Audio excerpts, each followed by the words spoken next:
Hola, buenos días. Mucho gusto a todos. Bienvenidos. Vamos a empezar en algunos instantes mientras otros invitados se suben al webinar. Muchas gracias.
Hola, buenos días a todos. Gusto en saludarles. Espero tanto ustedes como sus familias y seres queridos estén muy bien. Bienvenidos a este webinar. Les llamamos las características del teletrabajo en México, tanto por Hayes como también por Avanta Abogados. Y bueno, sabemos que este tema es de gran importancia para muchas empresas en México. Ahorita pues queríamos brindarles esta información de valor como socios estratégicos para ustedes y pues poder brindarles toda esta información. Igual, pueden anotar en el chat preguntas. Al final de la llamada, Carlos Verduzco tomaría las principales o algunas de ellas para poder responderlas, y las que no nos alcance el tiempo las mandaríamos por correo electrónico, pero todas serían resueltas para ustedes, ¿sí? Entonces, iniciamos. Muchas gracias por estar aquí, por regalarnos este tiempo. Siguiente slide, por favor, Bárbara. Para los que no nos conocen, bueno, Hayes ya lleva más de 50 años en el mercado a nivel internacional. Somos una firma de reclutamiento internacional con headquarters en Inglaterra. Tenemos presencia en más de 33 países, con más de 265 oficinas a nivel mundial. Justo a nivel Latinoamérica tenemos las oficinas de México, a la cual yo pertenezco, Brasil, Chile y Colombia. Regionalmente, sin embargo, tenemos en 33 países. Tenemos más de 7,800 personas, de las cuales pues son consultores mundiales que trabajan para Hayes. Y justo el año pasado, a pesar de la pandemia, hicimos 335,000 colocaciones, tanto temporales como permanentes en diferentes empresas. Justo nosotros estamos divididos por especialidades y tenemos más de 20 especialidades a nivel mundial para poderles apoyar en diferentes temas de reclutamiento, tanto administración, finanzas, recursos humanos, ventas, IT, supply chain, ingeniería y manufactura, en la que yo me encuentro, entre otras. Siguiente slide, por favor, Bárbara. Y bueno, acerca de los portavoces de este webinar, presento a Carlos Verduzco, quien es especialista tanto en temas de derecho laboral y corporativo en Avanta Abogados. Él cuenta con licenciatura en Derecho Laboral, también un posgrado en Derecho Empresarial y una maestría en Derecho Laboral. Tiene también más de 10 años de experiencia colaborando en materia laboral y corporativa con empresas de diferentes sectores, tanto de manufactura, servicios y gobierno principalmente. Y bueno, me presento con ustedes, Lilian Bustamante. Yo me encuentro como principal en la División de Ingeniería y Manufactura en Hayes, México.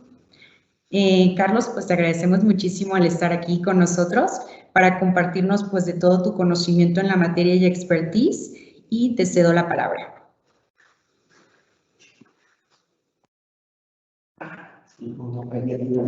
Sí.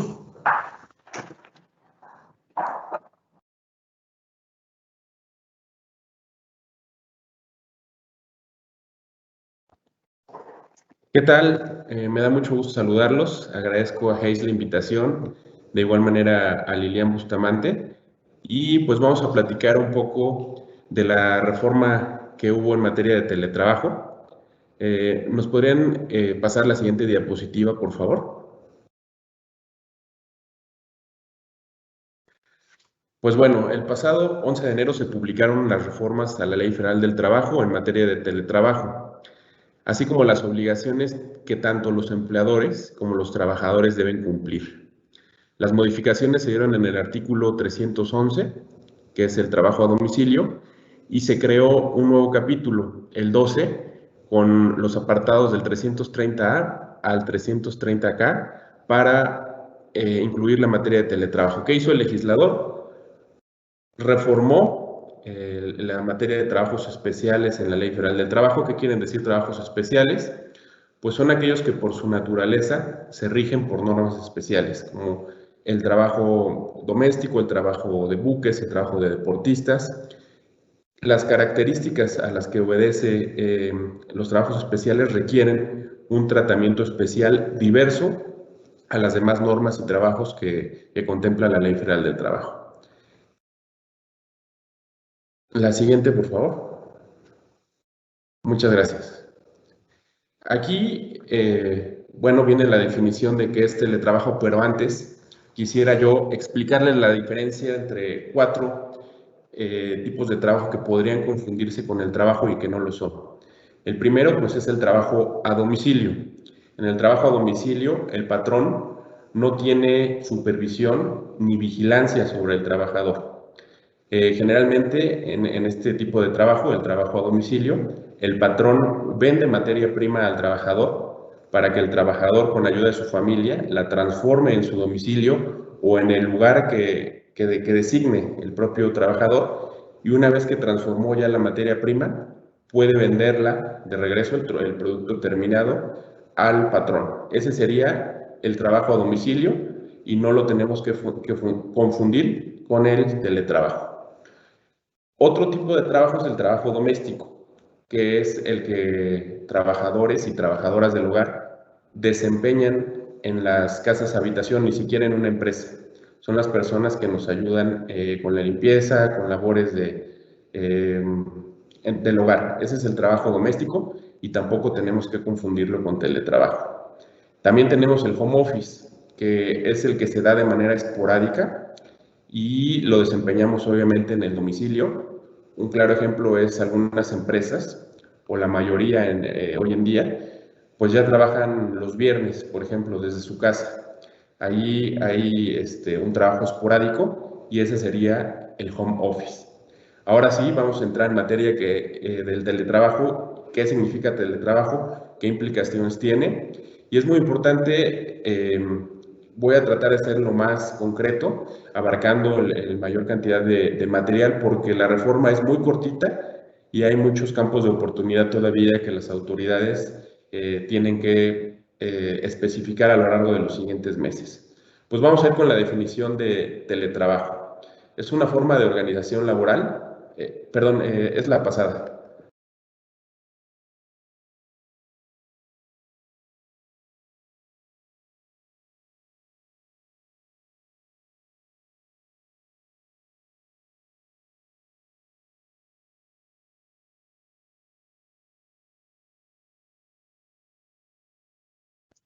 Carlos, estás en mudo. Ok, ¿en dónde me quedé, perdón? Puedes empezar de esta lámina. Ok, estamos con la lámina pasada, por favor, definiendo el teletrabajo. Sí, me escucharon sobre la definición de trabajo doméstico, home office, etcétera. Sí. Gracias. Bueno, vamos a ir con la definición de teletrabajo, que es una forma de organización laboral subordinada que consiste en el desempeño de las actividades remuneradas en lugares distintos al establecimiento del patrón. Es decir, puede ser la casa del patrón, perdón, del trabajador, puede ser algún coworking, puede ser la casa de la mamá del trabajador. Es decir, lo importante es que sean lugares distintos al establecimiento del patrón. En consecuencia, pues no se requiere la presencia física del trabajador y será a través de los famosos TICs, la tecnología de la información y la comunicación, que son correos electrónicos, nubes, apps, redes sociales, plataformas, etc. Dichas disposiciones serán aquellas relaciones laborales que se desarrollen con más del 40% en el domicilio de la persona trabajadora bajo la modalidad del teletrabajo. Esto es importantísimo. Para que se considere teletrabajo tenemos que trabajar más del 40% en el domicilio del trabajador o en el lugar que él designe. Si no, pues no aplicarían las normas del teletrabajo, sería home office o algún otro tipo de trabajo, pero no teletrabajo. Y aquí, como les decía, no será considerado teletrabajo aquel que se realice de forma ocasional o esporádica. Siguiente lámina, por favor. Bueno, pues vamos a hablar de las condiciones de trabajo que deben estar establecidas en el contrato laboral. Uno, pues es el equipo e insumos de trabajo, incluyendo los relacionados con las obligaciones de seguridad y salud. Es importante plasmar qué equipos están a cargo del trabajador, describirlos, inventariarlos, en su caso hacer cartas responsivas por si hay algún daño o alguna pérdida de los equipos, el trabajador pueda responder por estos. Entonces es muy importante que se plasme en el contrato de trabajo. Número 2, la descripción y el monto que el trabajador pagará a la persona trabajadora bajo la modalidad del teletrabajo por concepto de pago de servicios, es decir, el salario. ¿Qué salario vamos a pagar a cambio del teletrabajo que va a desempeñar el trabajador? 3, los mecanismos de contacto y supervisión entre las partes, así como la duración y distribución de los horarios, siempre que no excedan los máximos legales. Es decir, aunque nosotros estemos trabajando en nuestra casa, el patrón, el empleador, tiene que respetar los tiempos de las jornadas laborales, que recordemos que son 48 horas a la semana, y debe de plasmarse el tipo de horario de supervisión en el contrato de trabajo. La siguiente lámina, por favor. Nos dice la ley que el contrato debe estar considerado en el contrato colectivo de trabajo. Para quien no lo sepa o no lo recuerde, el contrato colectivo es aquel que se celebra entre el empleador y el sindicato. ¿Qué pasa si no tenemos sindicato, no tenemos contrato colectivo? Bueno, pues la ley nos dice que las condiciones de trabajo, además de incluirse en el contrato individual de trabajo, también se deben plasmar en el reglamento interior de trabajo. Esto es muy importante. Además, debemos facilitar los mecanismos de comunicación para que se tenga conocimiento de los procedimientos de libertad sindical y negociación colectiva. Recordemos que en el año 2019 hubo una reforma importante a la Ley Federal del Trabajo y uno de los temas importantes de esta reforma y que le preocupa mucho a la Secretaría del Trabajo, al gobierno, es la libertad sindical. Entonces, también debemos de plasmar ahí los elementos de comunicación para que se respete esta libertad que nos marca la Constitución y la Ley Federal del Trabajo. Y por último, establecer la garantía de cambio de teletrabajo a presencial y viceversa. Es decir, podemos migrar del trabajo presencial al teletrabajo y si no está funcionando o no nos sentimos cómodos o no estamos dando los resultados necesarios, podemos aplicar esa cláusula de reversibilidad, de reversa, perdón, y cambiar a modo presencial. La siguiente lámina, por favor. ¿Qué obligaciones tiene el patrón? Bueno, pues el patrón tiene que entregar un equipo de cómputo, sillas ergonómicas, impresoras, medios de comunicación, teléfonos, etc. Esa es muy importante, vamos a ver en las láminas más adelante cuándo ya se detona esta obligación. Pero en principio la ley marca como obligación patronal entregar equipos de cómputo y sillas ergonómicas. Más adelante vamos a ver en qué momento debemos de proporcionar estas sillas, etc. Dos, deben asumir los costos derivados del trabajo en el pago de servicios de telecomunicación, es decir, Internet, y la parte proporcional de la electricidad. Más adelante también vamos a ver cómo se puede calcular el pago de Internet y de electricidad en el recibo de nómina del trabajador. Quiero ser enfático, no se debe pagar la totalidad del recibo de Internet ni el recibo de la luz al trabajador. Es una parte proporcional, debemos hacer un cálculo. También es importante mencionar que la ley no contempla cómo debemos de pagar esto. Entonces, nosotros los empleadores hemos diseñado ciertas estrategias que no están en contra de la ley, pero que ante la omisión del legislador de contemplarlo en la reforma, pues tenemos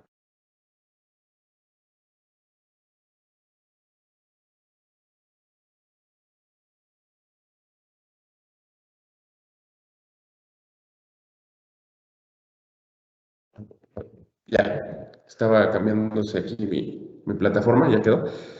Es muy importante la materia de protección de datos personales. También en años pasados recordarán que hubo una reforma a la protección de datos, la Ley Federal de Protección a los Datos Personales. Entonces, también el empleador debe implementar los requisitos para que los trabajadores cumplan con esa ley, porque ya no van a estar desempeñando su trabajo en el establecimiento del patrón. Lo van a hacer desde sus casas, pero esto no omite la posibilidad de cumplir con esa ley. 4, y es muy importante este punto, el derecho a la desconexión. Muchos empleadores pues siguen escribiendo al trabajador en horas que ya no son laborales, le mandan WhatsApp, le mandan correos. Entonces es muy importante respetar el derecho a la desconexión porque pues en caso de alguna controversia laboral en un futuro, alguna demanda, el trabajador tendría los elementos para comprobar el pago de horas extras, porque actualmente con las apps pues es muy fácil comprobar cuándo se recibió el mensaje, si es fuera de horario, si trabajé horas extras. Entonces tenemos que ser muy cuidadosos en el respetar el derecho a la desconexión por los derechos humanos de la privacidad y todo esto que conlleva al trabajador. 5, pues vamos a establecer los mecanismos y la capacitación adecuada para el uso de tecnologías de la información y la comunicación. Antes de migrar al teletrabajo, es muy importante que los empleadores capaciten a su personal para que sepan manejar de manera correcta las nubes, las aplicaciones, los programas y pues no se tenga ninguna consecuencia en la productividad de la empresa. La siguiente lámina, por favor,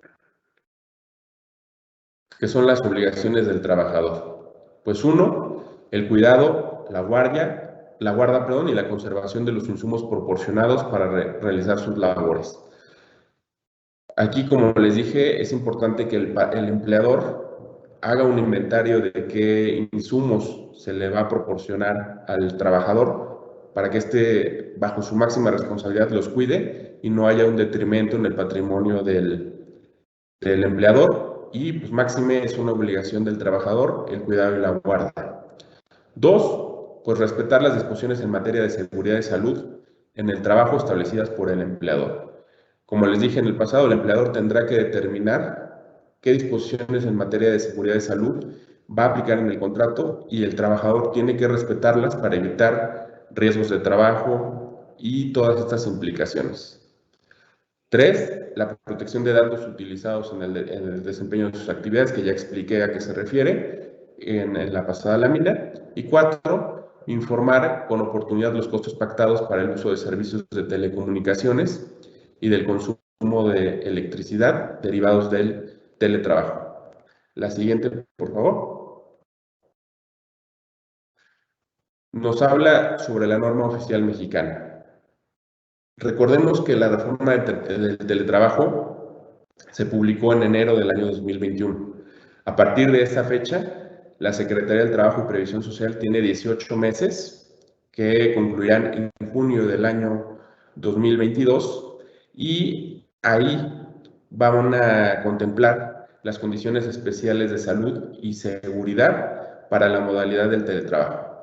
Aquí, en esta norma oficial mexicana, nos van a platicar qué características tienen que tener las sillas ergonómicas, qué condiciones tienen que tener para que se cumpla con esta disposición de la ley, porque a lo mejor nosotros como empleadores compramos una silla y pues esta no cumple con los estándares y los requisitos que contempla la Secretaría del Trabajo. Entonces, como empleadores tenemos que esperar a que se publique esta norma oficial mexicana y ahí veremos los estándares de las sillas ergonómicas. Otro tema que puede contemplar la norma oficial mexicana es en el tema de seguridad social. Actualmente no existe dentro de la ley del Seguro Social una modalidad especial para el teletrabajo. El patrón debe dar de alta al trabajador en una modalidad normal, pero esto no quiere decir que sea omitible de darlo de alta. Aunque no haya un campo especial, tenemos que darlo de alta en el Seguro Social. Es un derecho que tiene el trabajador y una obligación que tiene el patrón y es muy importante cumplir. La siguiente lámina, por favor, que van a ser sobre la inspección en el trabajo y cómo nosotros como empleadores tenemos que cuidar ciertos detalles para evitar multas y visitas incómodas por parte de la Secretaría del Trabajo. Pues bueno, se establecen atribuciones y deberes especiales a la inspección en el trabajo para revisar las medidas sobre el debido cumplimiento de las obligaciones especiales en el teletrabajo. Uno, pues nos van a comprobar que los empleados lleven el registro de los insumos entregados, es decir, lo que yo les decía, en el contrato individual de trabajo debemos de plasmar preferencia y si es posible, pues también tenemos que contratar un seguro, porque en caso de alguna pérdida, alguna avería o alguna falla, pues el empleador tiene como subsanar este daño y no sería una pérdida para su patrimonio. Dos, el cumplimiento de las obligaciones de seguridad y salud en el trabajo, que les decía, es muy importante que nosotros como empleadores demos de alta a los trabajadores y no descuidemos esta obligación. En la norma oficial mexicana seguramente van a extender la cuestión de riesgos de trabajo. ¿Qué pasa si yo estoy en mi casa teletrabajando y voy a la cocina, acaban de trapear, me resbalo y me fracturo una pierna? Pues yo creo que en un futuro podría ser considerado riesgo de trabajo y por eso es muy importante que el empleador siempre tenga dado de alta al trabajador en el Seguro Social. Tres, va a vigilar que los salarios no sean inferiores a los que se pagan en la empresa al trabajador presencial con funciones iguales o similares. Es decir, si yo tengo a una persona en teletrabajo, tiene que tener exactamente el mismo salario si tiene la misma categoría que un trabajador presencial. No porque trabaje a través de la modalidad de teletrabajo yo puedo disminuirle sus prestaciones ni su salario. Es muy importante. Y cuatro, constatar el debido cumplimiento de las obligaciones especiales en la figura del teletrabajo. Con estas características o cuidando estos 4 puntos, nosotros como empleadores vamos a evitar el pago de multas y pues que a la larga sean también un daño patrimonial o representen un daño patrimonial para la empresa. Vamos a pasar a una serie de preguntas que nos hicieron llegar con antelación a la presentación y vamos a resolver para que quede de manera clara algunas dudas que tenían sobre teletrabajo. La primera duda que preguntan es, me encuentro trabajando en casa por la pandemia. ¿Se considera teletrabajo? Y es la siguiente diapositiva. Y aquí es muy importante señalar que si nosotros nos encontramos trabajando en casa por la pandemia, no es considerado teletrabajo. ¿Por qué? Pues ante la pandemia y con la declaratoria de emergencia sanitaria por fuerza mayor, nos encontramos ante el supuesto de involuntariedad. No es decisión de las partes y dadas las circunstancias y medidas sanitarias no existe más remedio que ir en contra de la voluntad del empleador y del trabajador. Es decir, no hay otra opción.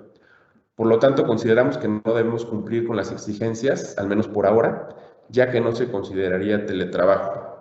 Es muy importante aclarar este punto. Para que exista teletrabajo, debe haber un acuerdo de voluntades entre el empleador y el trabajador.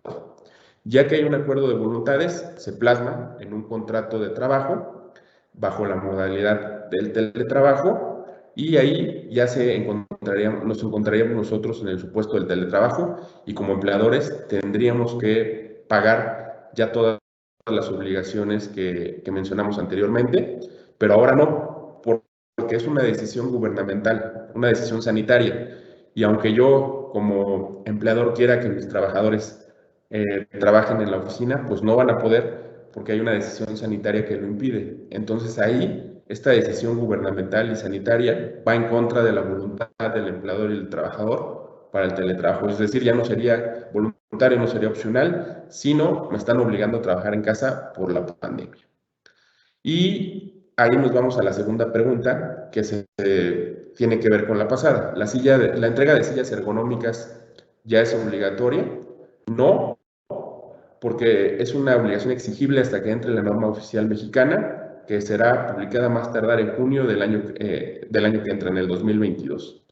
Como les mencioné, la Secretaría del Trabajo desde enero de este año tiene 18 meses para publicar esta norma oficial mexicana y en esta norma oficial mexicana, pues ahí va a especificar qué condiciones debemos de cumplir nosotros empleadores para proporcionar estas sillas ergonómicas a los trabajadores y como empleadores, pues no hagamos un gasto doble, porque ahorita puedo comprar yo una silla y resulta que no cumple con los estándares de la Secretaría del Trabajo y vamos a tener un doble gasto. La siguiente pregunta nos dicen, ¿mi empleador tiene derecho a vigilarme con una cámara?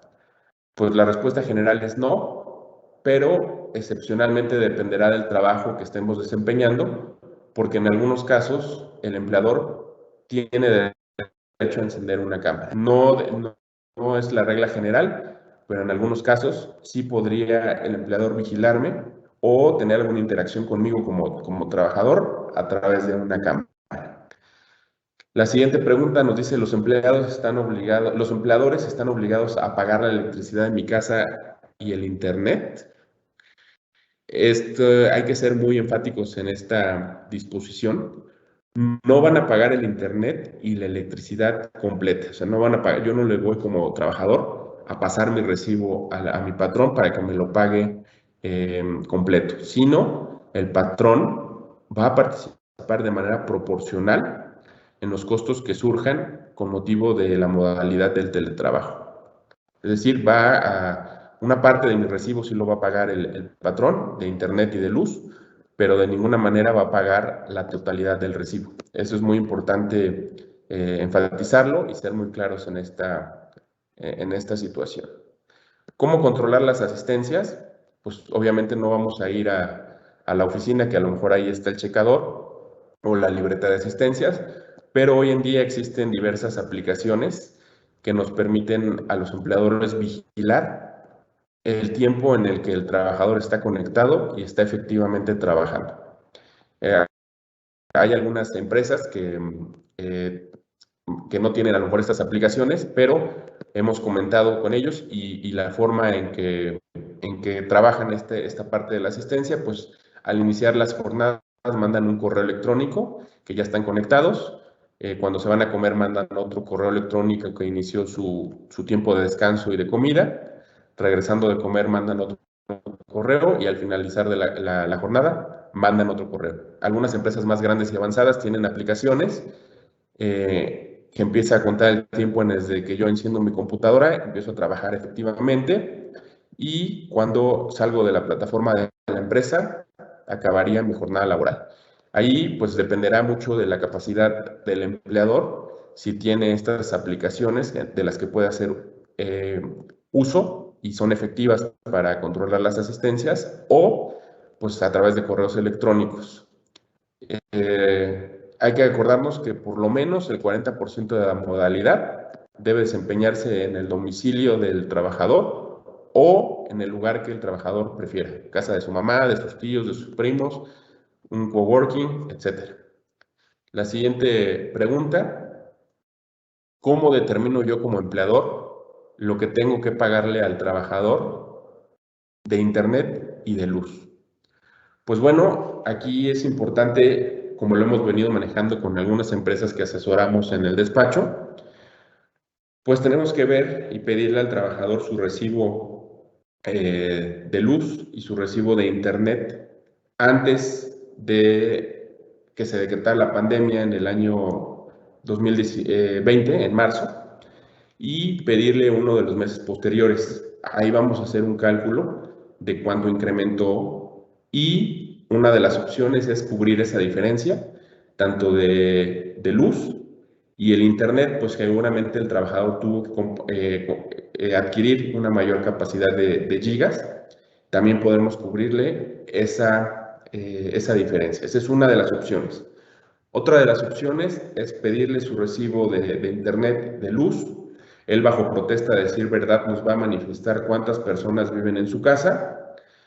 Supongamos que viven 3 y la jornada laboral diaria es de 8 horas, pues hacemos unas divisiones en el que el total del recibo se divide entre el número de personas y entre esa persona, entre el número de horas que estamos conectadas, y esa cantidad proporcional será la que el empleador y el empleador debe pagar al trabajador. Con eso, nosotros como empleadores cumplimos con la obligación del pago de internet y de luz, y la ley, al ser omisa en decirnos cuál es el procedimiento de pago, pues nosotros como empleadores tenemos que ver la forma de calcularlo y de cumplir con la ley. Pero es importante mencionar que actualmente la ley no contempla el procedimiento exacto del pago de internet y de luz. Pero si hacen cualquiera de las operaciones que yo les mencioné anteriormente, ustedes están del otro lado y están cumpliendo con la disposición que marca la ley.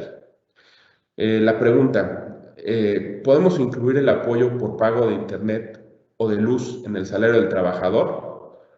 Pues aquí la respuesta tajante es no. Si yo incluyo el pago de internet o de luz en el salario del trabajador, se me van a detonar un alza en las prestaciones como aguinaldo, vacaciones, prima vacacional, porque el salario en términos del artículo 84 de la ley se va a inflar un poco por el pago de la luz o del internet. Tampoco recomendamos pagarlo en efectivo, sino en las siguientes láminas vamos a ver cómo deben incluirlo ustedes como empleadores en el CFDI para que no impacte en la integración del salario y las prestaciones del trabajador no se detonen y pues sea una carga onerosa al empleador.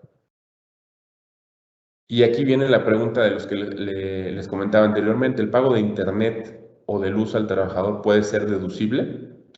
Pues los pagos que se realicen por estos conceptos se considerarán como herramientas de trabajo. Es muy importante considerarlas como herramientas de trabajo para que no integren salario, por lo que les dije anteriormente. Y al ser unas herramientas de trabajo, no constituyen un ingreso para los trabajadores. Y al tratarse de gastos que los empleadores están obligados a realizar, pues los convierte en deducibles para el ISR. Entonces, si ustedes siguen con el procedimiento del CFDI y consideran el pago de internet y de luz como herramientas de trabajo, uno, no les va a integrar salario, no se van a detonar sus prestaciones, y dos, pues lo van a poder deducir. El pago de internet o de luz al trabajador en el CFDI, ¿cómo se contempla? Pues al ser pagos que se efectúan directamente a la cuenta de sus subordinados, es necesario incluirlos en el CFDI de nómina. Dentro del nodo otros pagos, pues las cantidades ahí registradas son datos informativos y no se suman a las percepciones obtenidas del trabajador, ya que no son ingresos acumulables por él. Incluimos en las siguientes láminas la manera en que ustedes podrán incluir estos pagos en el CFDI para que sea deducible y no integre salario. Ahí pues lo va a hacer el contador de su empresa seguramente, o el encargado de la nómina va a ser quien va a ser el responsable de incluir estos pagos de manera correcta en el CFDI. Si me regalan la siguiente imagen, por favor, para que vayan viendo. Ahí está el CFDI, hasta arriba en la esquina superior izquierda vemos que están otros pagos. Tenemos que seleccionar esa pestaña. Después nos dice tipo de otro pago y ahí vienen reintegro de ISR pagado en exceso, subsidio para el empleo, viáticos, alimentos, y nos encontramos con la categoría 999, pagos distintos a los listados y que no deben considerarse como ingreso por sueldos, salarios o ingresos asimilados. Ahí nos vamos por esa categoría, la 999, la integran a sus FDI. El siguiente, por favor. Y ahí después el tipo de otro pago, pues ya dijimos 999, pagos distintos, la clave es igual, 999. El concepto, vamos a poderle poner ayuda por internet o por home office o teletrabajo sería el caso correcto, y el importe que vamos a pagar está en la esquina inferior izquierda. Vamos a poner el costo que nosotros como empleadores estamos pagando al trabajador y lo agregamos. Ahí ya aparece agregado el tipo de otro pago, lo describe muy bien. 999, pagos distintos a los listados, la clave y el concepto. Y ahí no se ve, pero también aparecería el monto. Con eso ya está integrada esta cantidad correctamente en el CFDI. Vamos a hacer lo mismo en la ayuda de luz. Nada más ustedes de manera manual cambiarán el concepto, ayuda pago de luz por teletrabajo, y ponen la cantidad después de hacer las divisiones y los comentarios que les dijimos, y de esta manera pues ya estarían integrados en el CFDI y como empleadores tenían el beneficio de la deducción y la previsión de no integrar ese pago de estas prestaciones al salario y en consecuencia pues que no se detonen las prestaciones. De esta manera concluimos con la presentación. Espero haber sido claro. Es importante señalar que son muy poquitos artículos y como les dije, nos dejaron varias interrogantes que nosotros tenemos que ir resolviendo para poder cumplir con la disposición de la ley, y esperemos que en los próximos 18 meses con la publicación de la norma oficial mexicana queden las cosas más claras y tengamos más certezas. Pero si ustedes realizan lo que comentamos en esta presentación, estarán cumpliendo con lo que dispone la ley y se evitarán el pago de multas y de algunas infracciones y evitarán contingencias laborales por alguna demanda que pudiera presentar el empleador. Muchas gracias. Voy a dar parte a Lilian y después regresamos con las preguntas. Aquí.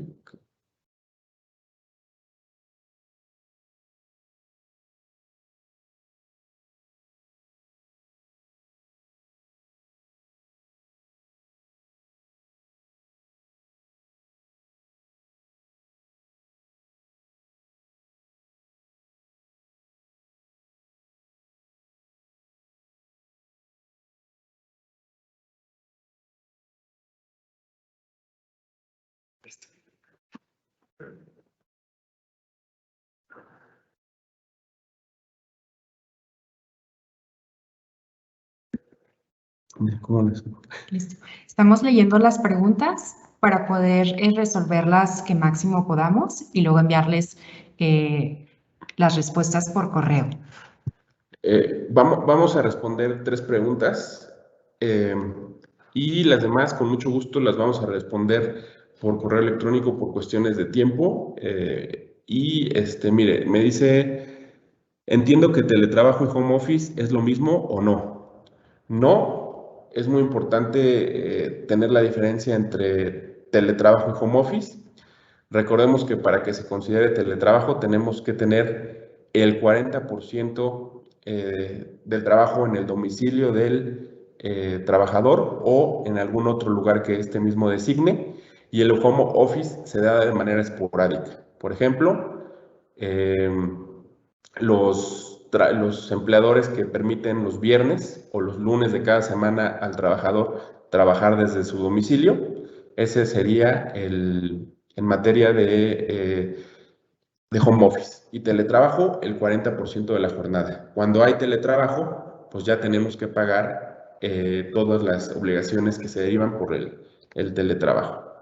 Luego nos dan otra pregunta en materia de seguridad social. ¿Cuál sería la recomendación para delimitar los riesgos de trabajo? Bueno, pues es muy importante que nosotros en el contrato individual de trabajo que plasmemos, delimitemos las funciones que debe realizar el trabajador. Como lo mencioné, aún no tenemos de manera clara los lineamientos por parte de la autoridad, pero al cumplir nosotros describir las tareas que debe hacer el trabajador, darlo de alta, pues evitamos en parte los riesgos de trabajo. Pero tendríamos que esperar a las cuestiones de la norma oficial mexicana por concepto de seguridad social. Luego, otra pregunta. ¿Qué evidencia se aceptaría ante un juicio laboral como registro de asistencia de un teletrabajador? Cuando es trabajo presencial, contamos con checadores de huella, incluso algunas empresas realizan registros escritos con firma, pero a nivel virtual sería válido.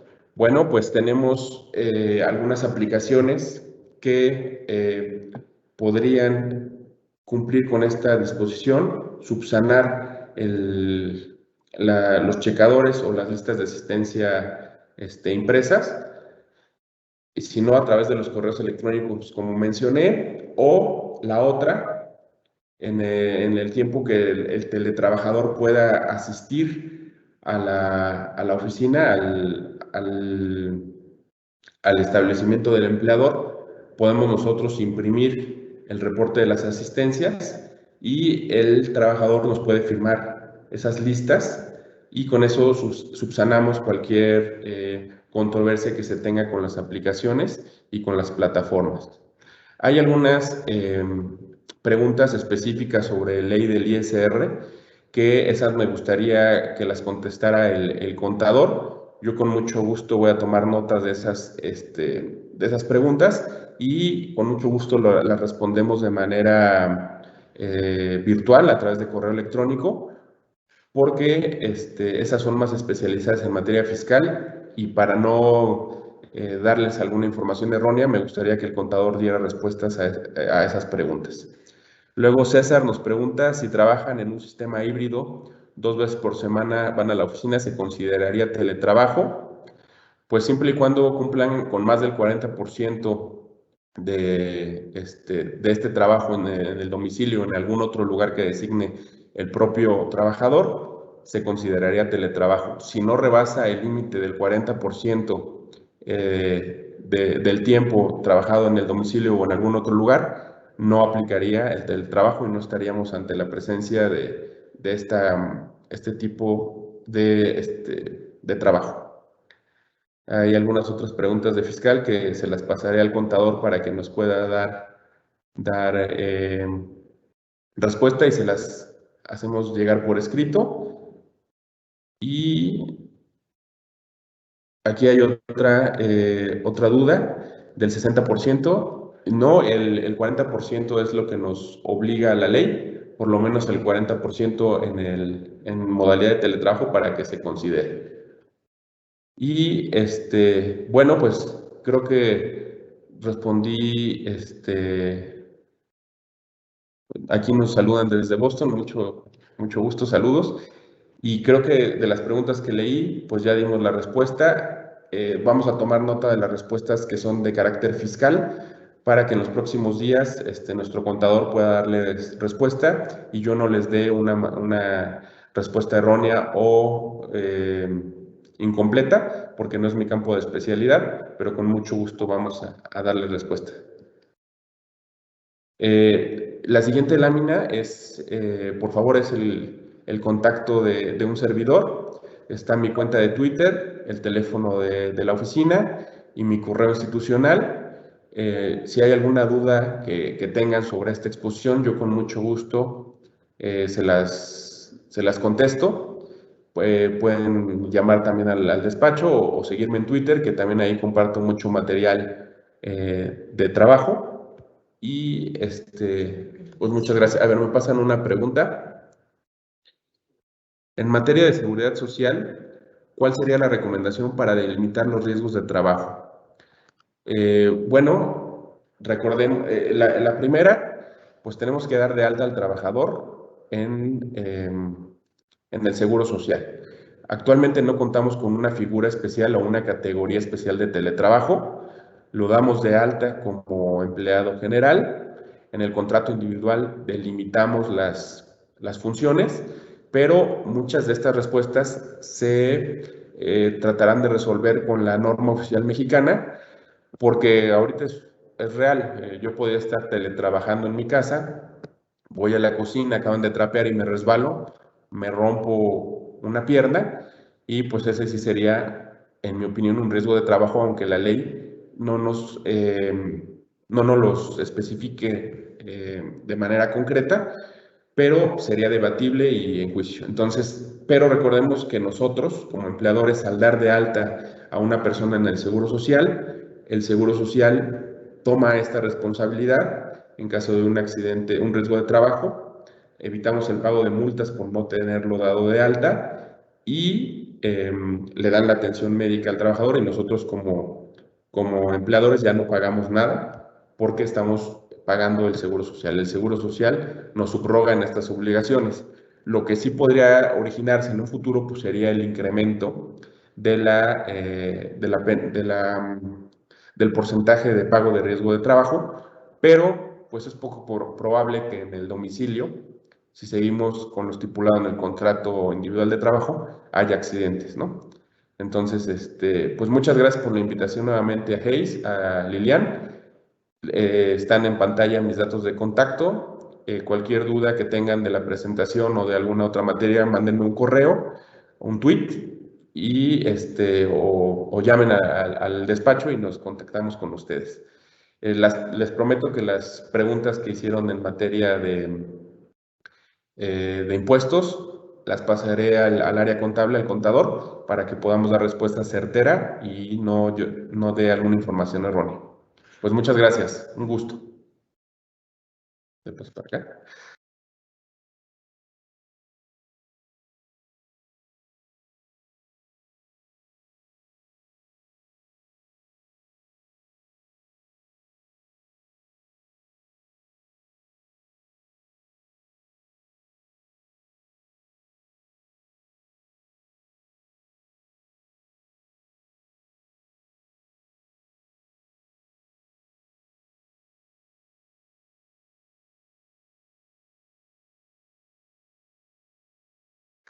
Muchas gracias a todos por regalarnos este tiempo y cualquier duda se las estamos enviando por correo.